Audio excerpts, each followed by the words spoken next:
ఏదైతే బండి సంజయ్ కేంద్ర మంత్రి యొక్క కొడుకు బండి భగీరథ్ చేసినటువంటి అరాచకానికి ఇక్కడ నిరసిస్తూ బండి సంజయ్ గారి దిష్టిబొమ్మను దహనం చేయడం జరిగింది. అయితే ఎన్నో మాట్లాడతారు. ఒక చిన్న ఉదాహరణ చూపిస్తా మీకు. ఇప్పుడు బాగా అన్ని విషయాలలో స్పందిస్తూ మాట్లాడే బండి సంజయ్ గారు మరి ఎందుకు ఇట్లా మాట్లాడుతున్నారో అర్థం కావట్లేదు. ఒకసారి ఇది చూడండి మీరు. బండి సంజయ్ గారు అన్ని మాట్లాడతారు కదా ప్రతి విషయంలో. ఇది అది జరిగినప్పుడు, కేసు జరిగినప్పుడు వీళ్ళు పట్టించుకోలేదు, వాళ్ళు పట్టించుకోలేదు అని మాట్లాడతారు కదా.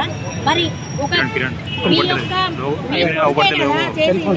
దానికి మీరు కనీస బాధ్యత వహించి తప్పకుండా నైతిక బాధ్యత తీసుకొని మీరు రాజీనామా చేయాలి. అంతేకాకుండా మీరు ఇక్కడ ఒక దరిద్రం ఏంటంటే గుజరాత్ లో కానీ బీజేపీ గవర్నమెంట్ దాదాపు ఉన్న మంత్రులందరూ కూడా నేర చరిత్ర కలిగిన వాళ్ళే. గుజరాత్ లో అయితే ఏంది, మహారాష్ట్రలో అవుతుంది అదే ఇక్కడ సంస్కృతిగా. మరి ఈయన ఇప్పుడు ఇట్లా చేయడం చాలా నీచమైనది. ఎందుకంటే బేటీ బచావ్ బేటీ పడావ్ అంటారు, పెద్దపీట వేస్తా అంటారు. మాటలకు మాత్రమే వాళ్ళది ఉన్నది కానీ చేతలకు లేదు.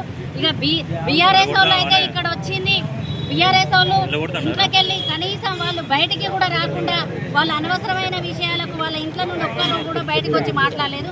అలాంటి వాళ్ళు కూడా కాంగ్రెస్ పార్టీని విమర్శించడం వాళ్ళ చిత్తశుద్ధికే వదిలేస్తున్నాం.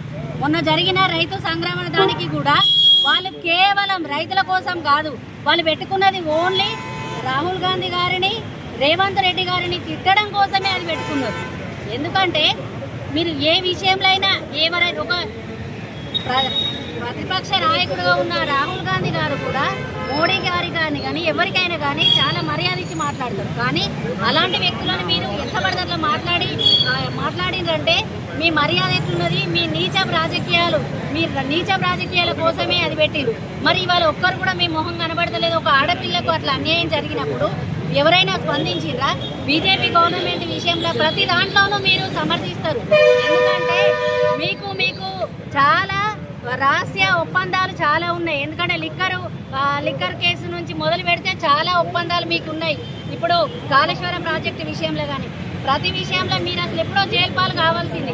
మిమ్మల్ని అండగా ఉండి కాపాడేది ఎవరంటే బీజేపీ గవర్నమెంట్. కాబట్టి మీరు దానికి అగెనిస్ట్గా ఎప్పుడు మాట్లాడరు.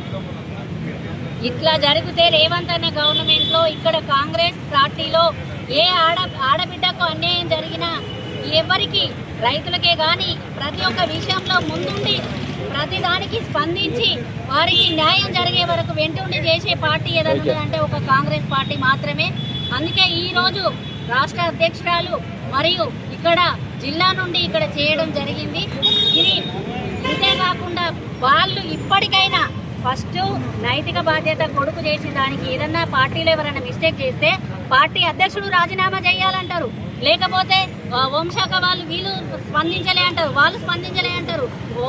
తర్వాత వీళ్ళు రేవంత్ రెడ్డిని తిడతారు, స్థానిక ఎమ్మెల్యేని తిడతారు, వీళ్ళందరినీ తిట్టుకుంటూ వస్తారు. అలాంటిది మీరు మీ కుటుంబ విషయంలో జరిగినప్పుడు మీరు నైతిక బాధ్యత వహించి మీరు రాజీనామా చేయాలి.